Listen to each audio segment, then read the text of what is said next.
Captain Sarah Chen pressed her face against the observation deck window, watching the massive creatures swim through the void of space. The Leviathan was easily 3 kilometers long, its dark scales rippling with bioluminescent patterns that pulsed like a heartbeat. Most species in the galaxy would have turned their ships around and jumped to hyperspace the moment they detected one of these ancient predators. Sarah smiled and tapped the glass twice. The Leviathan's massive head turned toward the human vessel, and what looked like recognition flashed in its dinner-plate-sized eyes. The creature's mouth opened slightly, revealing rows of teeth that could slice through starship holes like paper. Instead of attacking, it gently bumped its nose against the reinforced viewing port.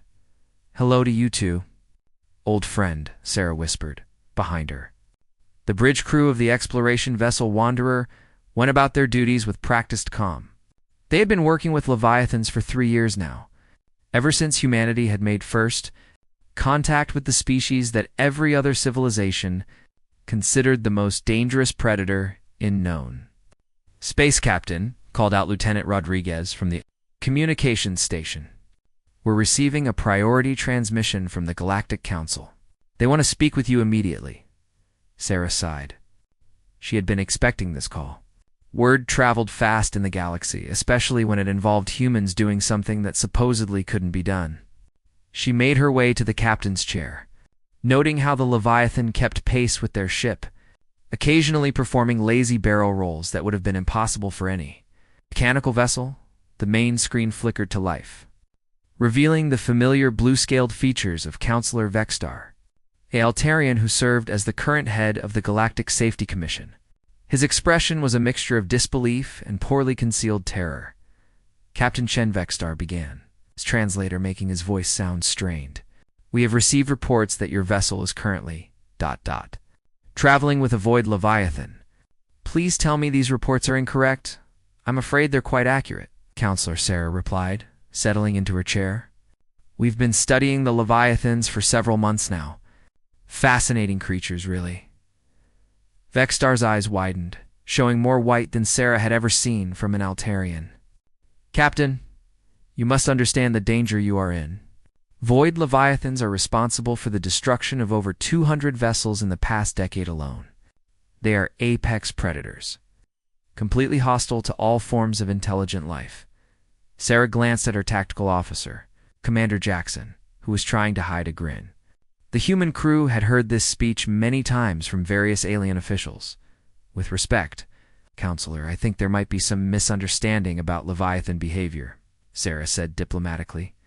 "In our experience, they're actually quite gentle once you understand how to communicate with them." The bridge fell silent, except for the soft hum of the ship's systems. On the screen, Vexstar appeared to be having trouble breathing.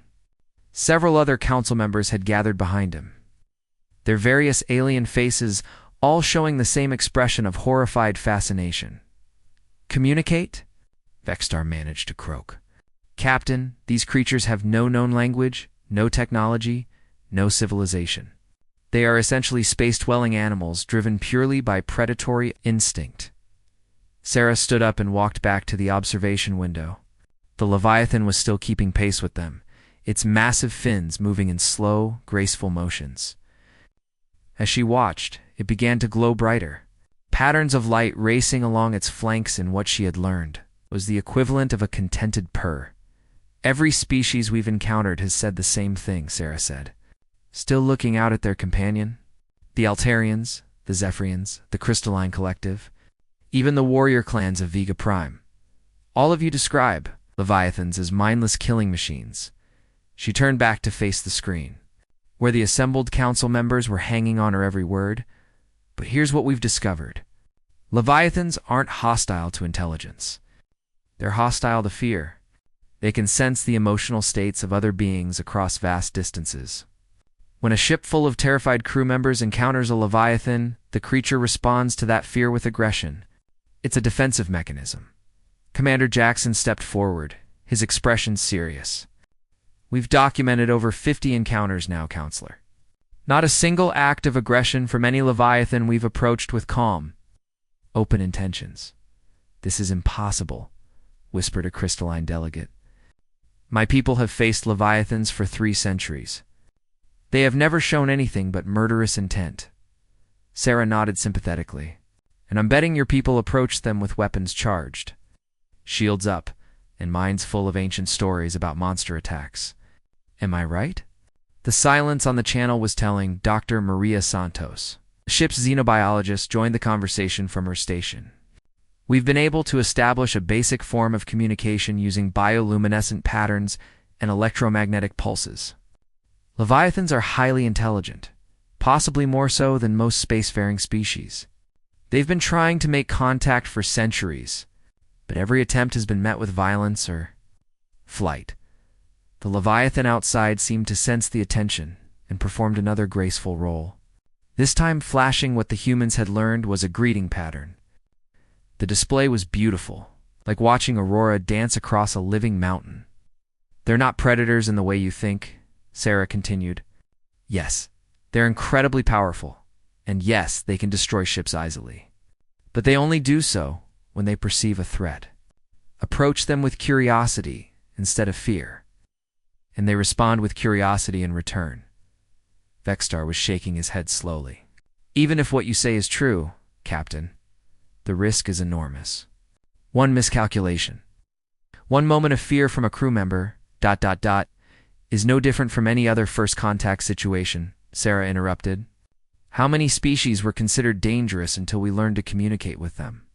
The Vorthan swarm was thought to be a hive-minded plague until we discovered they were actually individual. Artists sharing collective experiences. The shadow dancers were considered ghosts and demons until we learned they existed in a slightly different, dimensional phase. She gestured toward the observation window, where their Leviathan companion was now joined by 2 others, both smaller but no less magnificent. Humanity has a saying, don't judge a book by its cover. We've learned not to let fear dictate our first impressions. Maybe that's why we're the first species to successfully communicate with Leviathans. The council chamber erupted in multiple alien languages as delegates began arguing among themselves. Sarah waited patiently for them to settle down, watching as the 3 Leviathans began what appeared to be a playful chase through the debris.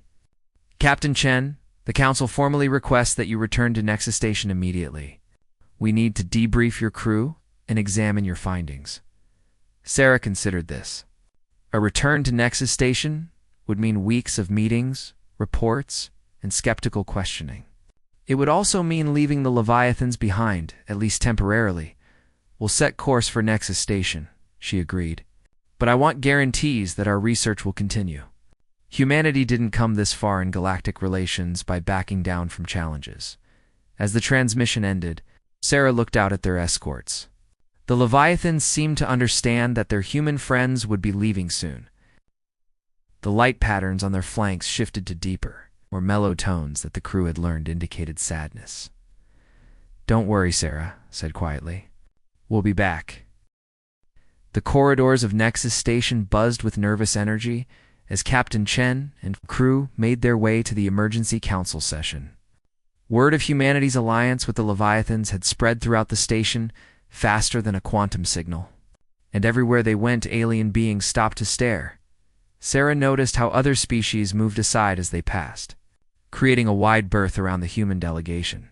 Some watched with curiosity, others with barely concealed fear. A few of the younger aliens seemed excited, but their elders quickly pulled them away. Feels like we're carrying the plague, muttered Commander Jackson under his breath. Dr. Santos adjusted her datapad nervously. I've been going over our research files. Everything checks out, but I keep wondering if we missed something. What if we're wrong about the Leviathans? We're not wrong, Sarah said firmly. I've looked into those eyes, Maria. There's intelligence there, and more than that. There's kindness. Something the galaxy has forgotten how to recognize. They entered the main council chamber, a vast amphitheater that could hold representatives from over 200 species. Today, it was packed to capacity. The air hummed with translation devices working overtime as dozens of languages filled the inexhaustible space. At the center of the chamber sat the High Council, 5 beings representing the most influential civilizations in the galaxy.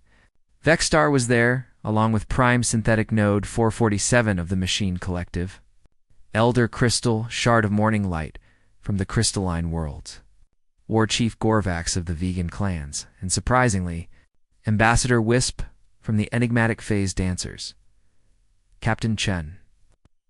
Beckstar's voice carried clearly through the chamber's amplification system. Thank you for returning so quickly. Before we begin, I must ask, are you absolutely certain your crew posed no threat to the Leviathans during your encounters? Sarah stepped forward, her voice clear and confident. Counselor, I stake my career and my species' reputation on it. We approached every Leviathan with peaceful intentions, and they responded in kind. A ripple of whispers went through the assembly. War Chief Gorvax, a massive reptilian being whose people were known throughout the galaxy as fierce warriors, leaned forward. Human, his voice rumbled like distant thunder. My people have fought Leviathans for 800 years. They destroyed our first colony ship, killed thousands of our finest warriors. You expect us to believe these are peaceful creatures? Dr. Santos stepped forward with her datapad. War Chief, with your permission, I'd like to show the Council our first encounter footage. The chamber's holographic projectors came to life, displaying the moment when the Wanderer had first detected a Leviathan. The massive creature was feeding on mineral deposits from a shattered moon, moving with surprising grace for something so large. Notice our ship's energy signatures, Dr. Santos narrated. Weapons offline, shields at minimum power, engines running quiet. Our heart rates, as monitored by ship sensors, are elevated but within normal parameters for first contact situations. The hologram showed the Leviathan detecting their presence. Instead of the aggressive posture every species expected, the creature simply observed them, its bioluminescent patterns shifting through what looked like curiosity. The key moment comes here, Sarah said as the hologram continued. Dr. Santos suggested we try mimicking the creature's light patterns. Watch what happens. The ship's external lights began flashing in sequence, copying the Leviathan's display. For a moment, nothing happened. Then the creature's patterns changed, becoming brighter, more complex. It began moving toward the ship, but slowly. Carefully, by the eternal flame, whispered Elder Crystal Shard of Morning Light. It's responding to you.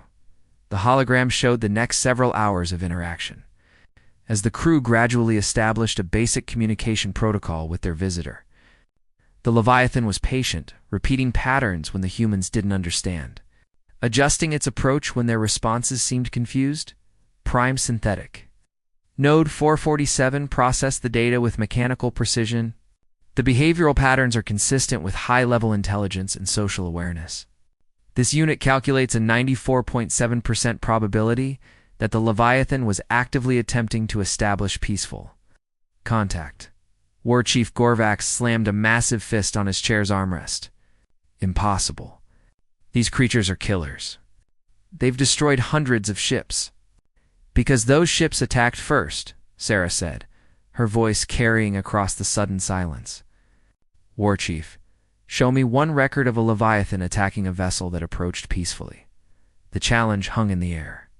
Gorvax growled, consulting his own data systems. Around the chamber, other delegates began accessing their historical records. Minutes passed in tense silence. Finally, Ambassador Wisp from the Phase Dancers spoke, her voice like wind chimes in a gentle breeze. The human speaks truth we have been blind to see. My people exist partially outside normal space-time. We have observed many Leviathan encounters across centuries, she gestured, and ethereal images began forming in the air around her. Always, the pattern is same. Ship approaches with fear, weapons ready. Leviathan senses threat, responds with aggression. Ship attacks or flees. Leviathan remembers location, becomes territorial. The images showed scene after scene of the same tragic cycle. Ships detecting Leviathans, crew panicking, weapons charging, and the massive creatures responding to the perceived threat with devastating force. We thought they were protecting feeding grounds or nesting areas, Wisp continued. Now we understand. They were protecting themselves from species that never learned to speak their language of light. Elder Crystal Shard of Morning Light's crystalline form chimed softly as she spoke. My people's records show similar patterns. We assume the creatures were motivated by a territorial instinct or simple hunger. We never considered they might be afraid. Commander Jackson spoke up from behind Sarah. That's the thing about humans. We've learned that first impressions are often wrong. On our own world, we once thought whales were monsters, dolphins were demons, and wolves were mindless killers. It took time and patience to learn otherwise. Dr. Santos activated another hologram. This one showing brain scans taken of the human crew during Leviathan encounters. These readings show elevated stress levels. Yes, but not panic. Not the kind of overwhelming fear that would trigger a defensive response from an empathic predator.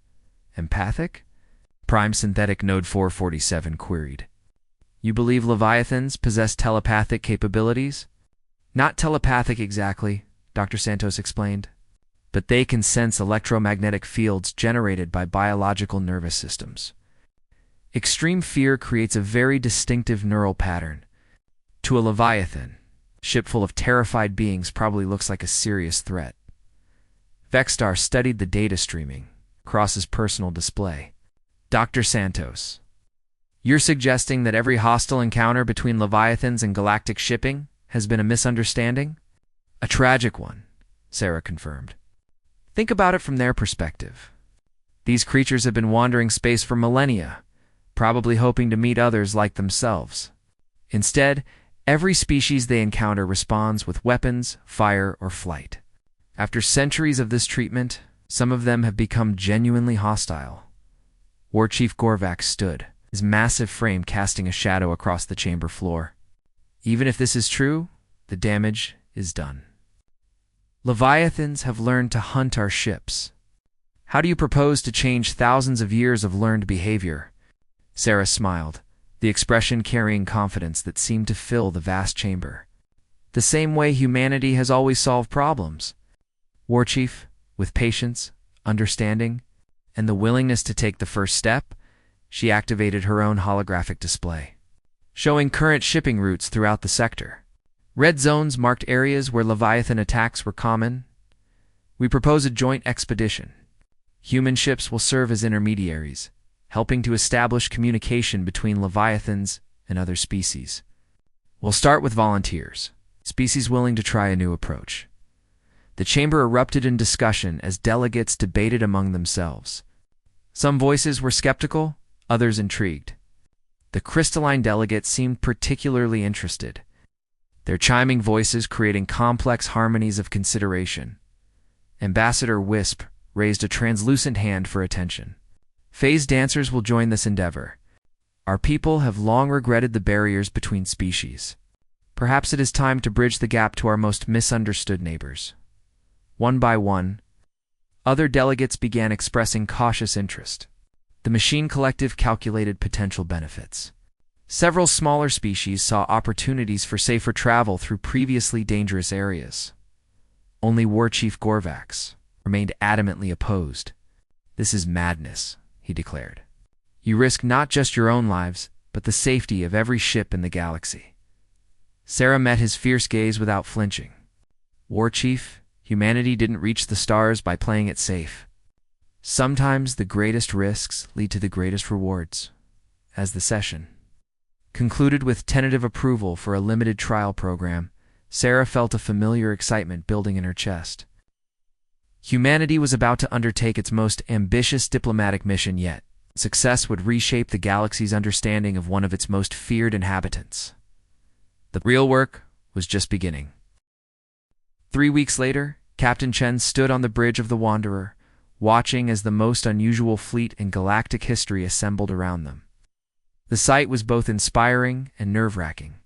The crystalline ship harmony of spheres looked like a living jewel, its faceted hull refracting starlight into beautiful patterns.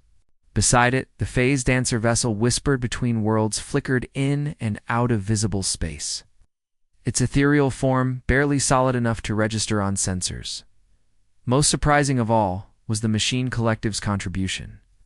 A massive research, vessel called Logic Prime, bristling with sensors and analysis equipment. The synthetic beings had calculated that successful communication with Leviathans could revolutionize their understanding of organic neural patterns. "Never thought I'd see the day," Commander Jackson muttered, studying the fleet composition on his tactical display. Humans leading a joint task force to make friends with space monsters. Dr. Santos looked up from her xenobiology station, excitement clear in her voice. "The sensor data we're going to collect will be incredible. 4 different species' perspectives on the same phenomena, all working together." The communications console chimed with an incoming message. Lieutenant Rodriguez looked up with a grin. "Captain, we're receiving a transmission from Nexus Station." "It's War Chief Gorvax." Sarah raised an eyebrow. "Put him through the main screen." Activated, showing the massive reptilian warrior in what appeared to be his private quarters. His expression was unreadable, but Sarah could sense tension in his posture. Captain Chen Gorvax began, his voice carefully controlled. "I wanted to speak with you before your mission begins." "Of course, War Chief. What can I do for you?" Gorvax was quiet for a moment, then leaned forward. "My youngest clutch brother was killed in a Leviathan attack 20 years ago. His ship was carrying medical supplies to a plague-stricken colony. When I think of these creatures, I see his ship burning in the void." Sarah felt the weight of his pain. "I'm sorry for your loss, War Chief. That kind of tragedy is exactly what we're trying to prevent." "I know," Gorvax admitted grudgingly. "Logic tells me you may be right about these creatures, but emotion is harder to overcome. My people believe in strength, in facing threats head-on. Your approach feels like weakness to us." Commander Jackson stepped forward, War Chief speaking as a military officer. "Sometimes the strongest thing you can do is extend your hand instead of your fist. It takes more courage to offer peace than to start a fight." Gorvax studied Jackson for a long moment. "You speak like a warrior, Commander. Perhaps there is wisdom in your human ways?"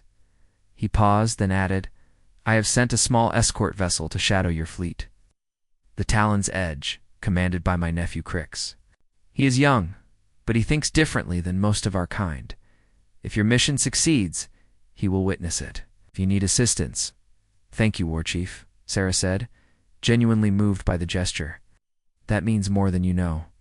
After the transmission ended, Dr. Santos pulled up the mission parameters on the main display. "Our target is the Hadrian Nebula. Long-range sensors have detected at least 12 Leviathans in the region, including what appears to be a family group with juveniles."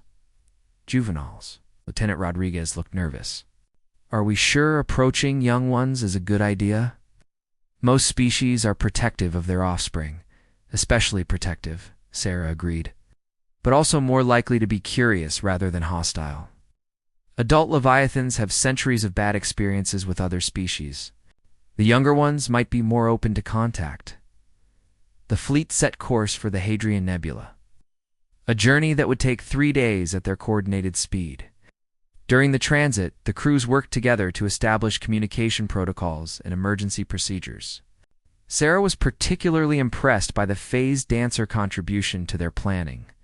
Ambassador Wisp had provided detailed observations of Leviathan behavior that spanned centuries, offering insights no other species possessed. "The young ones learn by mimicking their elders," Wisp explained, during a joint briefing session held via holographic link between all vessels. "If adult Leviathans view other species as threats, their offspring will as well. But the learning process creates an opportunity." Elder Crystal Shard of Morning Light chimed softly in agreement. "Our analysis of the light patterns you've recorded suggests a complex communication system. The juveniles may not yet have learned the full vocabulary of their species." "Prime synthetic node 447, added his mechanical perspective. "Probability calculations suggest optimal success if we approach the family group gradually, allowing the juveniles to observe our interactions with adult members first." On the second day of their journey, they encountered their first challenge. The vegan escort vessel Talon's Edge detected an emergency beacon from a damaged freighter. The ship had suffered an engine failure and was drifting helplessly near an asteroid field. Captain Crix, War Chief Gorvax's nephew, immediately volunteered to assist with the rescue operation. Sarah approved, but insisted that all vessels maintain the calm, peaceful mindset they had been practicing. Remember, she broadcast to all ships, we're not just preparing for the Leviathans anymore. Every action we take needs to reflect our new approach to galactic relations. The rescue went smoothly, the Machine Collective vessel using its advanced engineering capabilities to repair the freighter's engines. But as they were completing the operation, Dr. Santos made an alarming discovery. Captain, I'm detecting massive biosignatures approaching our position. 3 large Leviathans, moving fast. The fleet's crews immediately went to high alert. But Sarah quickly countermanded the standard defensive measures. All vessels, stand down weapons and shields. This is exactly the kind of situation that leads to disasters. On the tactical display, the approaching Leviathans were clearly visible, their massive forms moving with purpose through the asteroid field. The damaged freighter began broadcasting panic signals. "This is Captain Vorth of the Steady Prophet," came a terrified voice over the communications channel. "We're detecting massive predators approaching. Request immediate military protection?" Sarah opened a channel to all vessels. "Captain Vorth, this is Captain Chen of the Joint Task Force. We need you to remain calm. Power down your weapons and reduce your energy output to minimum levels." "Are you insane?" Vorth screamed back. "Those things will tear us apart." Ate the lead. Leviathan was now close enough for visual contact, its bioluminescent patterns flashing in complex sequences. Dr. Santos studied the display intently. "Captain, the light patterns. They're not aggressive. It looks almost like concern." Sarah made a decision that would either vindicate humanity's approach or prove it catastrophically wrong. She activated the Wanderer's external lights and began flashing the greeting pattern they had established with their first Leviathan contact. The response was immediate. All 3 Leviathans slowed their approach, their light patterns shifting to match the greeting sequence.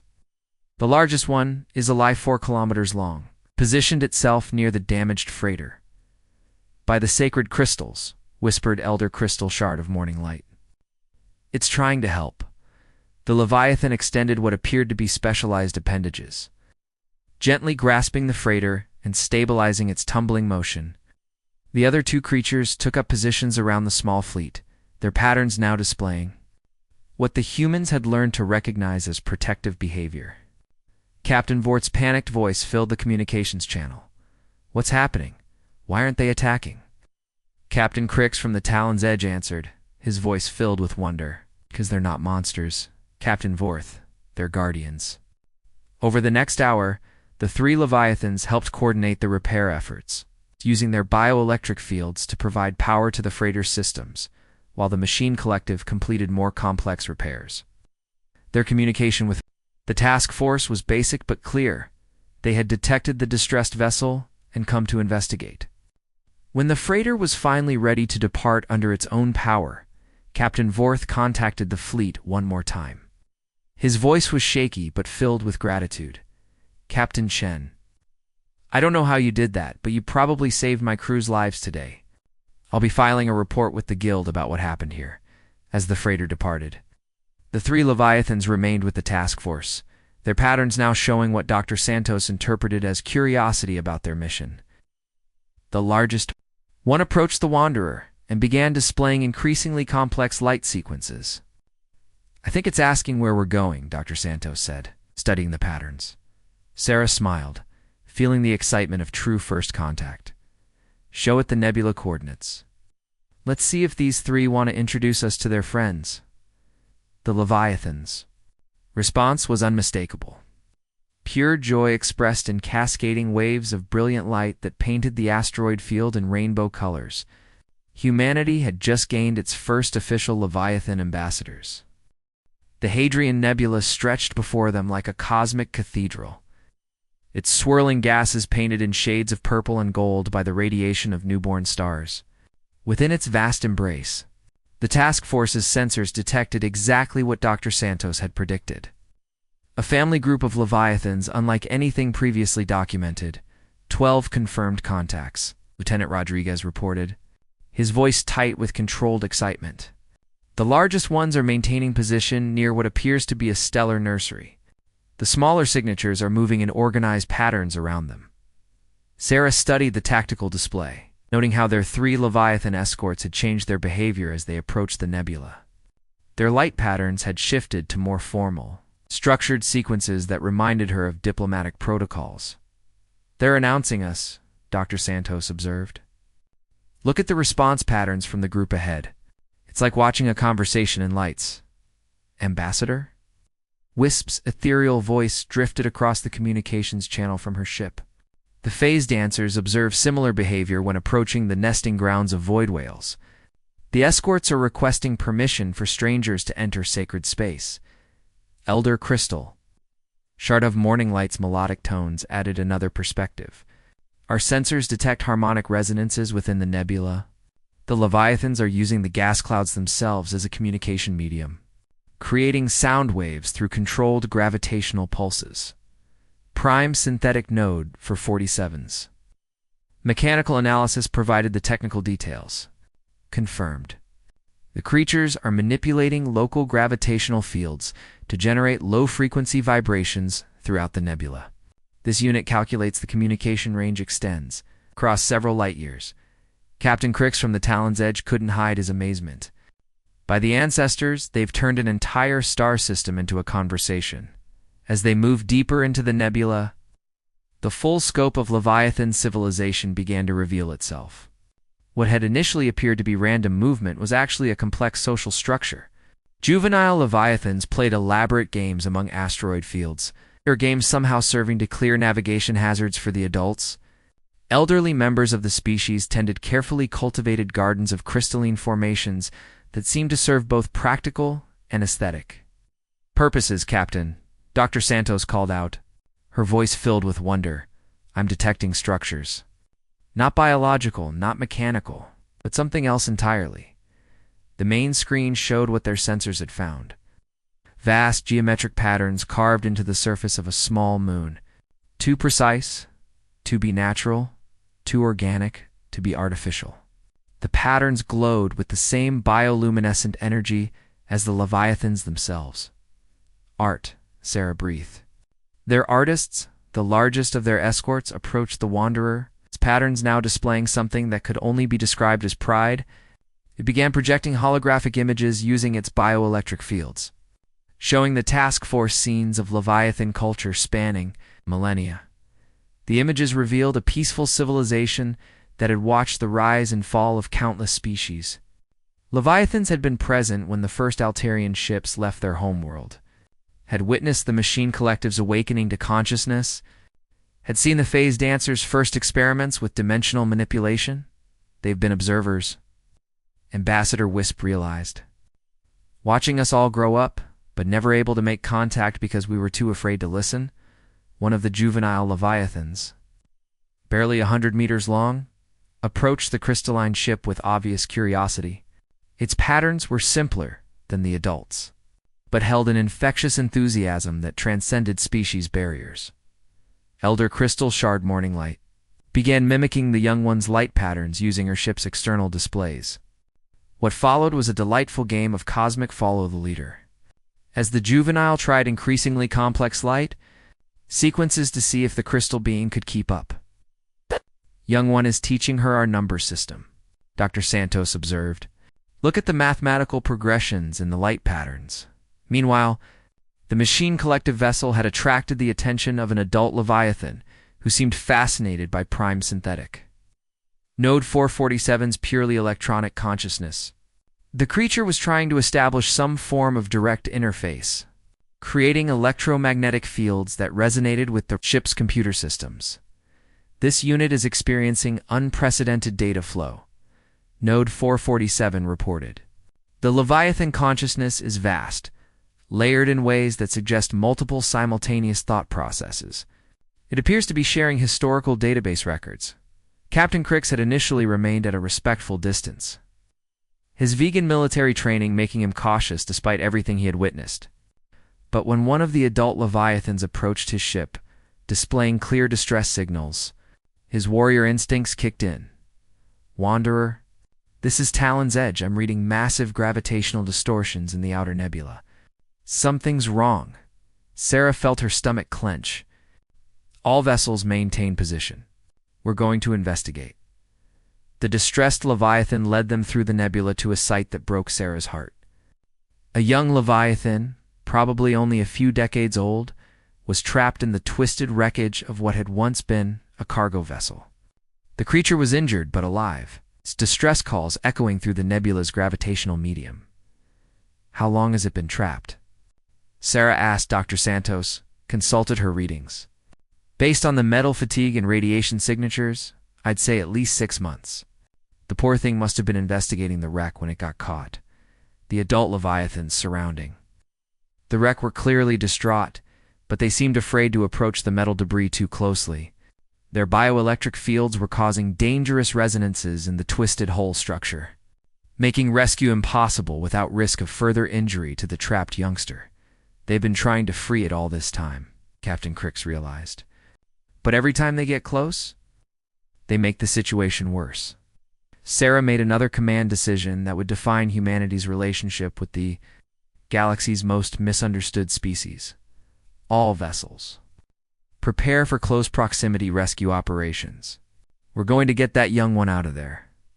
The next several hours demonstrated the best of interspecies cooperation. The machine collective vessel used its precision manipulator arms to carefully cut away the most dangerous debris. The crystalline ship's harmonic resonance fields stabilized the wreckage, while the phase dancers used their dimensional manipulation abilities to create safe spaces for the rescue teams to work. The vegan ship, despite having no specialized equipment for the operation, provided crucial structural analysis that prevented several potential collapses. And humanity coordinated it all. Their experience with dangerous rescues on Earth translating perfectly to the cosmic scale. The young Leviathan remained remarkably calm throughout the operation, seeming to understand that help had finally arrived.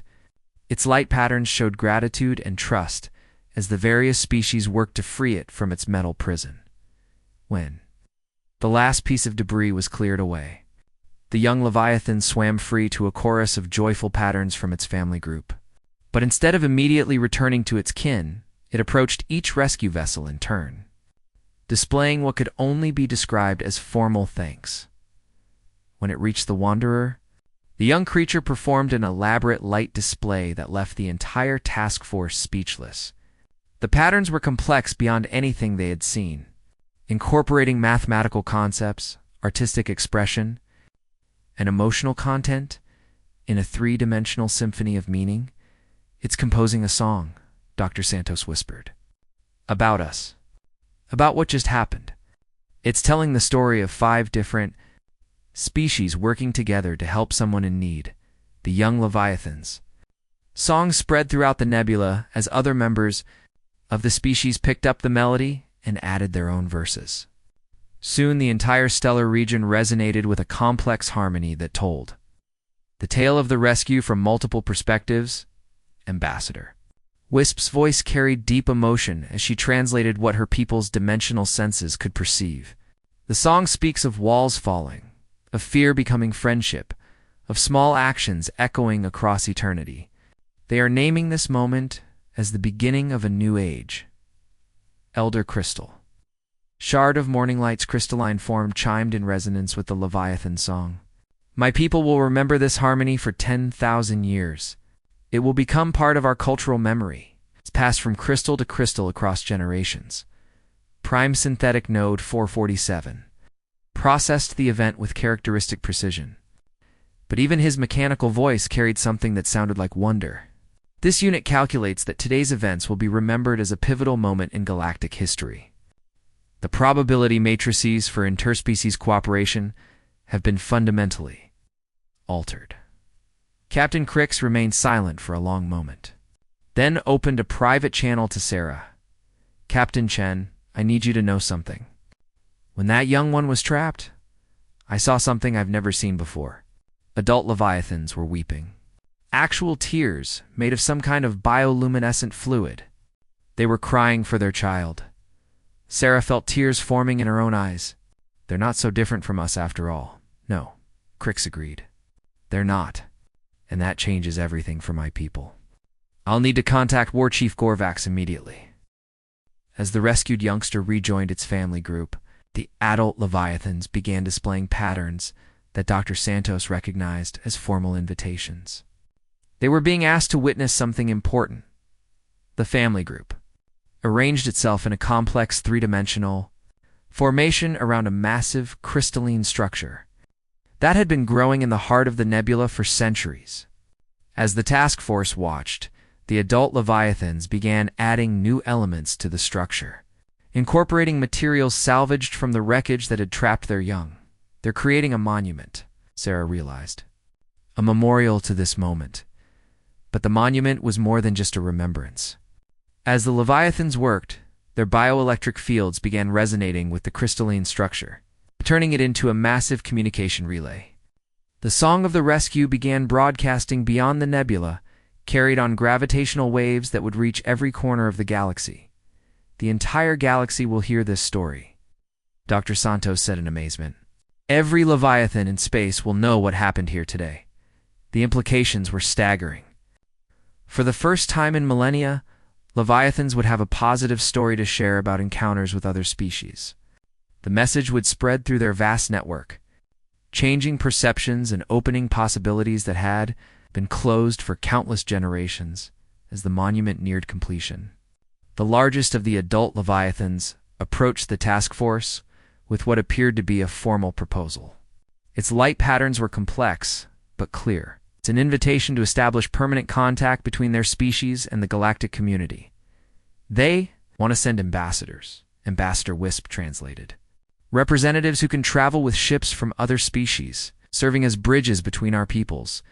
The offer was more than anyone had dared hope for. Sarah looked around the nebula at the incredible civilization they had discovered, at the art and culture and wisdom that had been hidden in the darkness for so long. On behalf of humanity and our allies, she broadcast on all frequencies. We accept your proposal with joy and gratitude. Welcome to the galactic community, friends. The response was a symphony of light that turned the entire nebula into a beacon, visible from dozens of star systems. Every ship, station, and colony within detection range would see the celebration and wonder what momentous event had occurred in the depths of space, as the task force prepared to return to Nexus Station with their new allies. Sarah reflected on how much had changed in just a few weeks. Humanity had not only made contact with the galaxy's most feared species, but it helped forge the foundation for a new era of cooperation and understanding. The young Leviathan they had rescued swam alongside the Wanderer as they departed, its patterns now showing excitement about the adventures to come. In its innocent enthusiasm, Sarah saw the future of galactic relations, a universe where fear gave way to friendship, where differences were celebrated rather than feared. The real work was just beginning. But for the first time since humanity had reached for the stars, Sarah felt confident that they were truly moving toward a brighter future for all species. Asterisk. The return to Nexus Station was unlike anything in galactic history. Word of the task force's success had spread through hyperspace communication networks faster than their ships could travel, and by the time they arrived at the massive space station, representatives from over 50 different species were waiting to witness the arrival. Of the first Leviathan ambassadors, Captain Chen stood on the observation deck of the Wanderer, watching as 3 magnificent Leviathans gracefully maneuvered through the station's outer defensive perimeter. The sight of these massive creatures moving peacefully alongside the task force vessels sent ripples of amazement through the gathered crowd. Station control reports. Over 2 million beings currently aboard Nexus, Lieutenant Rodriguez announced. That's triple the normal population. Ships are arriving hourly just to witness this moment. Dr. Santos monitored the bio readings from their Leviathan companions. They're nervous, she observed. Look at the stress patterns in their bioluminescence.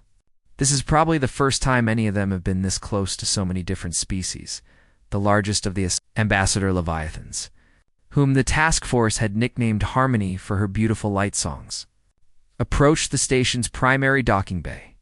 Her patterns showed careful curiosity mixed with determination. She had volunteered to be the first of her species to actually enter a structure built by other beings. Station Commander Vexter's voice crackled over the communications system.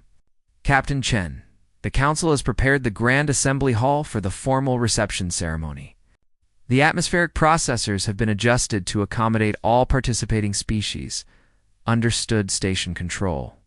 We're ready to proceed. But as the ceremony began, an unexpected crisis emerged. A group of radical protesters from the Zephyr Impurity movement had infiltrated the station, determined to prevent what they saw as the contamination of galactic civilization.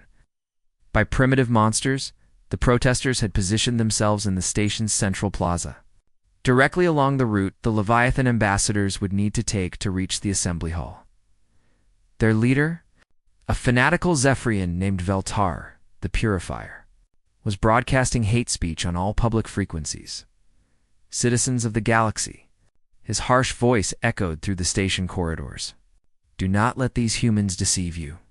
The Void Leviathans are apex predators, killers that have terrorized space for millennia. This so-called alliance is a trick, a deception that will lead to the destruction of civilized worlds. Sarah felt her heart sink as she watched the security feeds. Hundreds of protesters filled the plaza, many carrying weapons despite station security protocols. The fear and hatred radiating from the crowd would be clearly detectable to the empathic Leviathans. Captain, Dr. Santos said quietly, if Harmony senses that level of hostility, she might retreat. This could undo everything we've worked for. Commander Jackson studied the tactical situation. Security reports they can clear the protesters, but it would take force. That kind of violence would send exactly the wrong message to our new allies, Sarah. It's made a decision that surprised even her own crew. All vessels maintain position. I'm going down to the plaza personally, Captain. That's not safe, Lieutenant Rodriguez protested. Intelligence reports indicate some of the protesters may be armed with military-grade weapons. Then it's a good thing I'm not going alone, Sarah replied, activating the station-wide communication system. This is Captain Chen, to all task force personnel and Leviathan ambassadors. I'm requesting backup for a diplomatic mission. What happened next became legendary throughout the galaxy. Ambassador Harmony, instead of retreating from the hostility she could sense from the plaza, began to move toward the conflict. Her massive form approached the station's external structure, and her bioelectric fields began to resonate with the metal hull throughout Nexus Station. Every light, every display screen, every electronic device began to flicker in rhythm with Harmony's peaceful pulse. The Leviathan was literally filling the entire structure with her calming presence. Her natural empathic abilities working to reduce the aggression levels of every being aboard the station. Sarah arrived at the plaza to find the situation already beginning to change. Many of the protesters looked confused, their anger fading as Harmony's influence washed over them. But Veltar, the Purifier, and his core followers seemed immune to the effect. Their hatred too deep to be easily overcome. You won't deceive us, human, Veltar screamed as Sarah approached. We know what these monsters really are. My grandfather's ship was destroyed by Leviathan 60 years ago. Sarah stopped just outside the crowd, her hands visible and empty. I'm sorry for your loss, Veltar, but I need you to listen to me. Your grandfather's ship was destroyed because both sides were afraid. Today, we have a chance to end that fear forever, lies. Veltar raised what appeared to be a military plasma rifle. These creatures cannot be trusted. They're animals, driven by instinct and hunger. The plaza fell silent as the weapon powered up. Security forces began moving to intercept, but Sarah raised her hand to stop them. Any violent action now would prove Veltar's point and destroy the fragile trust they had built with the Leviathans. Instead, Sarah did something that stunned everyone present. She began to sing. It was Harmony's song. It's the melody the young Leviathan had composed in the nebula to commemorate the rescue and the cooperation between species. Sarah's voice carried clearly through the plaza, and as she sang, the story unfolded for everyone to hear. One by one, other task force members joined in. Captain Crix's deep voice added the warrior's perspective on courage and honor. Ambassador Wisp's ethereal tones contributed the wisdom of ages. Elder Crystal, Shard of Morning Light's harmonic resonance turned the song into something that touched the soul of every being present, even Prime Synthetic. Node 447 participated, his mechanical voice adding the precision of logic and the beauty of mathematical harmony to the melody as the song reached its climax. Harmony herself added her voice from outside the station. Her massive form pressed gently against the observation windows of the plaza. Her bioluminescent patterns painted the entire space in colors of peace and hope. The effect on the crowd was profound. Veltar's weapon slowly lowered as tears began streaming down his face. Around the plaza, protesters set down their signs and weapons, many of them openly weeping as they experienced the emotional power of the Leviathan song. "I can feel her," Veltar whispered, his voice broken. She's in pain. She feels the loss of every ship, every life. The Leviathans have been mourning us all along." Sarah approached the Zephyrian leader, her own eyes wet with tears. "They never wanted to hurt anyone, Veltar. They were just trying to protect themselves from what they thought were threats." Veltar dropped his weapon completely, staring up at Harmony's massive form with wonder and regret. "What have we done? What have we all done?" The formal ceremony that followed was unlike anything in the recorded history of galactic civilization. Representatives from dozens of species lined up to formally apologize to the Leviathan ambassadors for centuries of misunderstanding and fear. War Chief Gorvax, who had arrived on the station just hours before, performed a traditional vegan honor dance in front of Harmony, his massive form moving with surprising grace as he formally requested forgiveness for his people's aggression. The Machine Collective presented the Leviathans with detailed historical records, offering to help preserve and share their culture with other species. The phase dancers performed dimensional sculptures that told the story of the task force's mission in four-dimensional art. But the most moving moment came when Elder Crystal Shard of Morning Light approached the smallest of the Leviathan ambassadors, the young one they had rescued from the wreckage. Her crystalline form chimed with a frequency that resonated perfectly with the creature's natural harmonics, and together they created a sound that seemed to heal something fundamental in the hearts of everyone present. "Today," announced Station Commander Vexstar as the ceremony concluded, "we established the Leviathan Diplomatic Corps with full recognition and protection under galactic law. Never again will ignorance and fear be allowed to drive our species apart."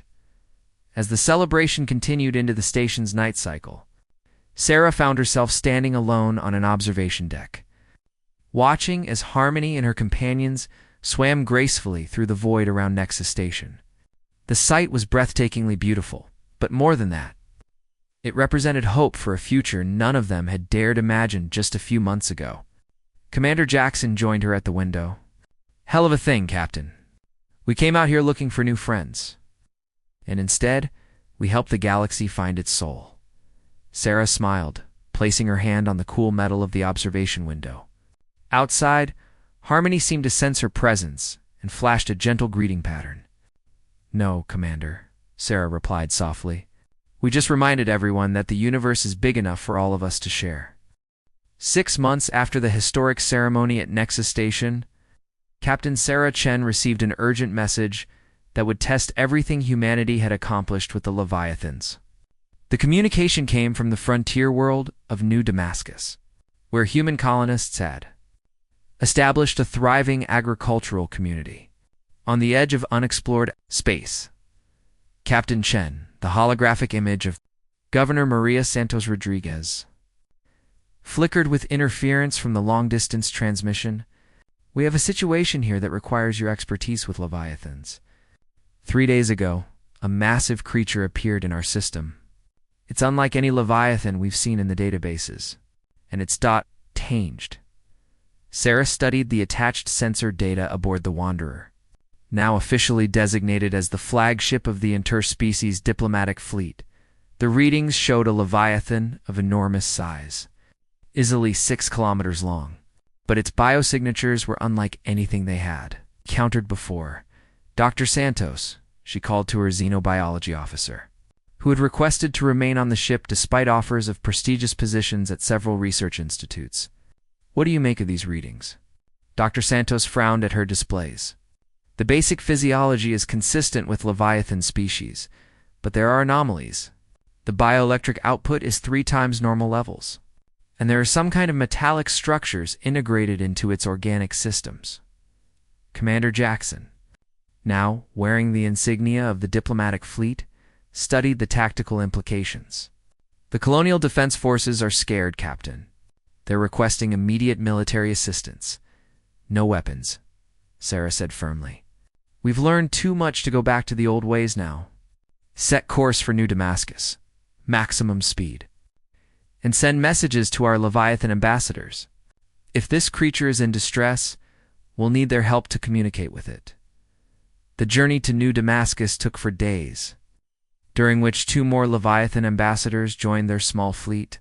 Harmony had become something of a celebrity throughout the galaxy, her gentle wisdom helping to resolve conflicts between dozens of species. Accompanying her was a powerful male Leviathan called Thunder by the human crew, whose deep space navigation abilities had revolutionized galactic trade routes. When they arrived at New Damascus, the situation was worse than Sarah had imagined. The mysterious Leviathan had positioned itself in orbit around the colony world, its massive form clearly visible from the planet's surface. But instead of the peaceful patterns they had come to associate with the species, this creature's bioluminescence was chaotic, almost painful to look at. Colony Control, this is Captain Chen. We're here to help. Can you give us a situation report? Governor Santos Rodriguez's voice carried obvious relief. Captain, thank God you're here. The creature appeared 3 days ago and has been singing, I guess you'd call it. But it's not like the songs we've heard from other Leviathans. This one sounds like mourning or rage, or both. Dr. Santos was already analyzing the creature's light patterns and electromagnetic emissions. Captain, I'm detecting massive trauma scarring across its hull. This Leviathan has been severely injured, probably multiple times over many years. Harmony approached the observation deck where Sarah stood, her own patterns showing deep concern and something that looked like recognition. Through the translation interface they had developed, her message was clear, ancient one. Very old wounds. Thunder's deeper harmonics added more information. This one remembers the dark times. Before the singing, before the peace, Sarah felt her heart clench as she began to understand. This Leviathan is from before our contact. It's one of the ones that learned to see other species as its enemies. The situation became more complex when the Colonial Defense Coordinator, Commander Reeves, contacted the fleet with an urgent request. Captain Chen, we've detected weapon signatures on the creature. It appears to be carrying some kind of artificial enhancements, possibly military in nature. My people are terrified it's going to attack the colony. Through careful sensor analysis, the truth gradually emerged. The mysterious Leviathan was indeed carrying artificial enhancements, but they weren't weapons. They were prosthetics. Mechanical replacements for organs and limbs that had been damaged in countless battles with other species over the centuries. The poor thing is a veteran, Dr. Santos realized. Look at these scans. Burns from plasma weapons, scars from missile impacts, even what looks like damage from ramming attacks. This Leviathan has been fighting for survival its entire life. The creature's songs, when properly analyzed, told a tragic story of endless conflict. It had been defending its territory and family from what it perceived as constant invasion. It's becoming more aggressive and more isolated with each encounter. It doesn't know about the peace, Sarah whispered. It's been alone out here in deep space, still fighting a war that ended months ago. Attempting to communicate with the traumatized Leviathan proved dangerous. Every time Harmony or Thunder tried to approach, the ancient warrior's patterns shifted to aggressive displays that sent painful, electromagnetic pulses through their ship systems. It sees our ambassador Leviathans as traitors, Commander Jackson observed. From its perspective, they've allied with the enemy. The breakthrough came from an unexpected source. Young Crix, now commanding his own diplomatic vessel as part of the expanded fleet, suggested a different approach. Captain, what if we don't try to communicate with it directly? What if we show it the truth instead? Working together, the multi-species fleet created something unprecedented. a holographic historical record projected directly into space around the traumatized Leviathan. Using their ship's combined systems, they displayed the story of the task force's mission. The rescue in the nebula, the ceremony at Nexus Station, and the months of peaceful cooperation that had followed. The ancient warrior stopped its aggressive displays and began to watch the holographic presentation with obvious fascination. Its chaotic light patterns gradually became more organized as it processed what it was seeing. The most powerful moment came when they showed recordings of the memorial ceremony, where representatives from the same species that had once hunted Leviathans now formally apologized and requested forgiveness. The change in the creature was immediate and heartbreaking. Its aggressive postures collapsed into what could only be described as grief. The songs it began to sing were so full of pain and loss that several crew members aboard the human ships began weeping. "It's mourning," Dr. Santos said through her own tears. "Mourning for all the years of war, all the misunderstanding, all the friends and family it lost defending against threats that were never real." Harmony finally managed to approach the ancient warrior, her own patterns now showing deep empathy and sorrow. The two Leviathans touched gently. Their combined song created a harmony that resonated through the entire star system. Through their translation interface, Harmony conveyed the Ancient One's message. So much pain, so much fear. But now, hope. The process of helping the traumatized Leviathan integrate into the new peaceful galaxy took weeks. Teams of specialists from multiple species worked together to remove the dangerous artificial enhancements that had been keeping the creature alive, but also trapped in a cycle of aggression. The colonists of New Damascus, initially terrified of their unexpected visitor, gradually became part of the healing process. Children drew pictures of the gentle giants they had learned about in school and held them up to the sky. Farmers began leaving offerings of their finest crops in orbital containers, gifts of friendship to their new neighbor. Most remarkably, the ancient warrior began to remember its original nature. Beneath the scars and the artificial modifications, it was revealed to be not just a Leviathan, but one of the species' greatest artists. As its natural patterns were restored, it began creating light sculptures of incredible beauty, turning the space around New Damascus into a constantly changing gallery of cosmic art. The colony wants to formally invite it to stay. Governor Santos Rodriguez reported to Sarah as the healing process neared completion. They're calling it the Guardian of New Damascus. It's become a symbol of hope for the entire frontier. But the most significant development came when other traumatized Leviathans began arriving in the system. Word had spread through the species' vast network that healing was possible, that the war was over, that there was hope for even the most damaged veterans of the long conflict. Soon, New Damascus became known as the Sanctuary, a place where wounded Leviathans could come to heal and learn about the new age of peace. The human colonists embraced their role as caregivers and friends to creatures they had once been taught to fear. Sarah stood on the observation deck of the Wanderer, watching as a dozen former warrior Leviathans swam peacefully through the system, their restored patterns creating a symphony of light that was visible from 3 star systems away. "We've done more than make peace," Commander Jackson observed, joining her at the window. "We've helped heal wounds that were centuries in the making." Sarah nodded, feeling the weight of responsibility that came with such success. "And this is just the beginning, Commander.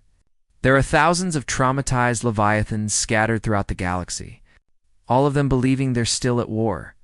She activated the ship's communication system, sending a message that would reach every corner of known space. "This is Captain Sarah Chen of the Interspecies Diplomatic Fleet, broadcasting on all frequencies. To any Leviathan receiving this message, the war is over. You are welcome among us. You are safe.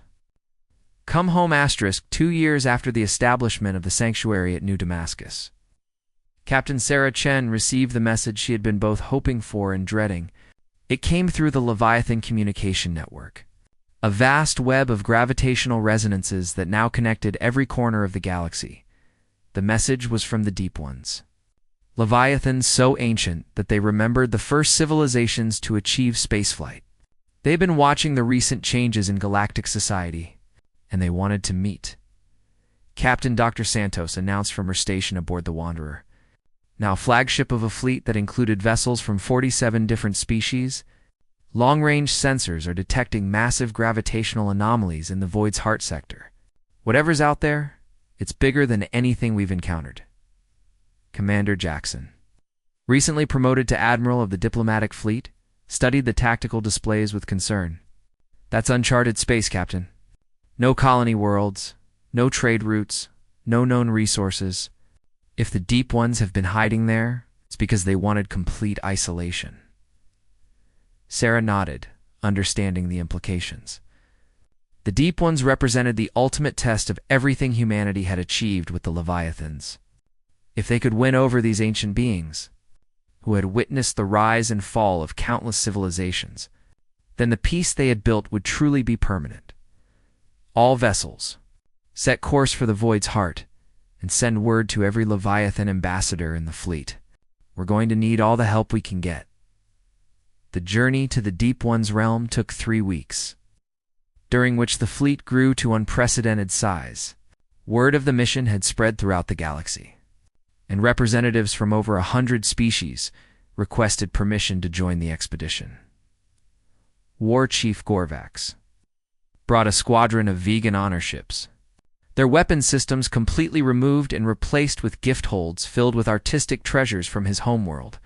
Ambassador Wisp led a contingent of phase dancers whose dimensional abilities might be crucial for communication with beings that existed partially outside normal space-time. Most significantly, nearly 50 Leviathan ambassadors accompanied the fleet, including Harmony, Thunder, and the ancient warrior known as Guardian. Fully healed from its traumatic past, and now serving as a bridge between the modern diplomatic corps and the old guard of its species. As they approached the Void's heart sector, the true magnitude of what they faced became clear. The region wasn't empty at all. Hidden in the cosmic darkness were structures so vast they defied comprehension. Crystalline constructs that spanned entire star systems, organic gardens that grew in the vacuum of space, and art installations that used neutron stars as brushstrokes. By the eternal flame whispered, Elder Crystal Shard, Borning Light. Her harmonics carrying awe that transcended species barriers. They haven't been hiding. They've been creating. This entire region is one massive artwork. The Deep Ones themselves appeared gradually, merging from pocket dimensions and quantum foam with such grace that their massive forms seemed to simply fade into existence. They were ancient beyond measure, some easily 10 kilometers long, their bioluminescent patterns carrying the wisdom and weight of eons. The largest of them, a creature so vast it had to be measured in astronomical units rather than kilometers, approached the fleet with movements that seemed to bend space itself. Its patterns were unlike anything in the diplomatic corps' databases, complex beyond description, layered with meaning that spoke of civilizations that had risen and fallen before the first stars went nova. Through the combined translation efforts of every species in the fleet, its message was finally decoded.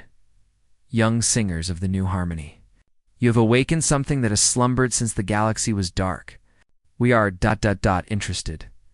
Sarah felt the weight of history as she prepared to respond. Everything humanity had accomplished, every alliance they had forged, every life they had saved or changed, led to this moment. Ancient Ones, she broadcast using the full power of the fleet's communication systems. We come seeking wisdom and offering friendship. The galaxy has changed. We believe you are part of that change. The Deep One's response came not in words but in images. Holographic history of the galaxy spanning millions of years. Civilizations rising from primitive worlds, reaching for the stars, achieving greatness, then inevitably destroying themselves through war, greed, or fear. We have watched this cycle repeat endlessly. The ancient being communicated. Species learn to travel between worlds. They encounter others different from themselves. They respond with aggression. They fall. Always the same pattern. Always the same ending. Another of the Deep Ones. It's almost as massive as the first. Added its perspective. Your kind appeared to be following this pattern. Aggressive, territorial, quick to violence. We expected the usual outcome. Sarah felt her heart racing as she realized what they were being told. The Deep Ones hadn't just been observers of galactic history. They had been judges, waiting to see if each new spacefaring species would break the cycle or repeat the mistakes of their predecessors. But you changed. The first Deep One continued. Its patterns now showing something that might have been surprise. You encountered us, the beings your species had learned to fear most, and instead of attacking, you extended your hand in friendship. Harmony moved forward, her smaller form dwarfed by the ancient beings but radiating confidence and joy. Her message was simple but profound. The young ones taught us to sing new songs. Songs of hope instead of sorrow, of joining instead of fighting. The Guardian added its own perspective. Its scarred form a testament to the old ways.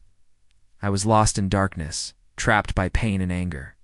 The humans showed me light again. What followed was the most complex diplomatic negotiation in galactic history. The Deep Ones revealed that they were not just ancient leviathans, but the custodians of galactic civilization itself. For millions of years they had guided the development of spacefaring species from the shadows, nudging them toward cooperation when possible, containing them when they became too dangerous. The Crystalline Collective's harmonic resonance technology, one Deep One revealed, was inspired by patterns we left in their solar system's asteroid belt. The Phase Dancer's dimensional manipulation techniques were developed from equations we carved.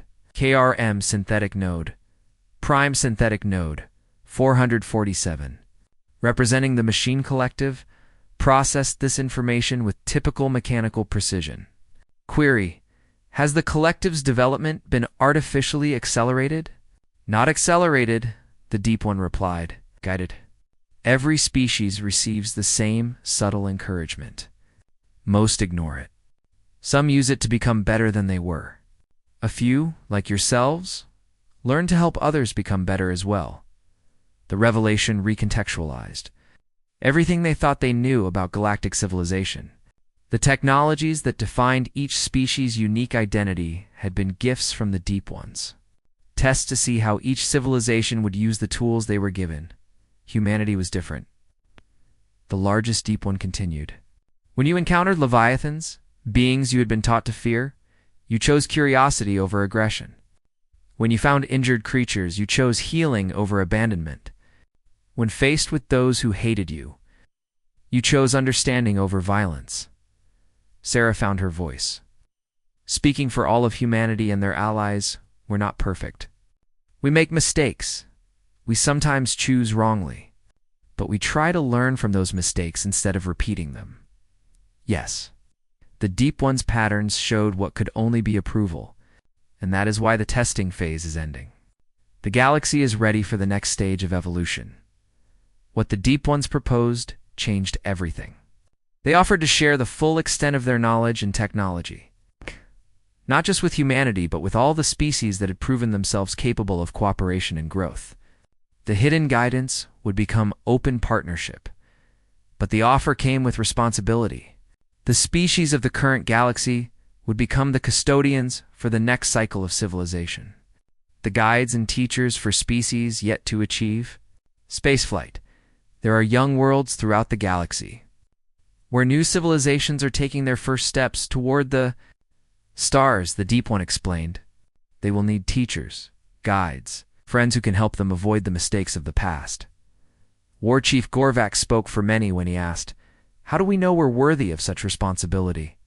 The answer came from Guardian, the ancient warrior turned healer, because you asked the question. Those who seek power never question their worthiness to wield it. Those who truly deserve responsibility are the ones who fear they might not be ready for it. The ceremony that followed transformed the Void's heart from a hidden sanctuary into the new center of galactic civilization. Representatives from every species made formal commitments to the principles of cooperation, understanding, and mutual growth that had emerged from humanity's first contact with the Leviathans. But the most moving moment came when the youngest member of the delegation, a human child from New Damascus, whose parents served on one of the research vessels, approached the largest of the deep ones without fear. She carried a simple drawing she had made, stick figures representing different species standing together under a sky full of stars. The ancient being gently touched the drawing with one of its smallest appendages, and its pattern showed something none of them had ever seen from a deep one: pure, uncomplicated joy. The future, it communicated to the assembled fleet, will be written by those who see possibility where others see problems, who choose hope where others choose fear. As the formal agreements were signed and the new age of galactic civilization began, Sarah found herself standing once again at an observation window, watching as beings from across the galaxy work together to build something unprecedented, a truly united community of species. Commander Jackson joined her, wearing the new insignia of the Galactic Cooperation Initiative. "Hell of a thing, Captain. When we started this mission, we just wanted to make friends with some space whales." Sarah laughed, feeling the weight of their accomplishments and the excitement of the challenges ahead. "You know what the best part is, Admiral?" "What's that?" "We're just getting started. Somewhere out there, on worlds we haven't even discovered yet, there are species taking their first steps into space. And when they look up at the stars, they won't see a galaxy full of monsters and enemies." She gestured toward the vast construction projects visible through the window, where leviathans and humans, crystalline beings and phase dancers, machines and organic creatures work together to build the infrastructure for a new kind of civilization. They'll see a galaxy full of friends, waiting to welcome them home. The age of fear was over. The age of friendship had begun. In humanity, the species that had learned to see past their prejudices and extend their hand to creatures the galaxy feared, stood ready to help guide that friendship toward a future none of them could yet imagine. But all of them would build together.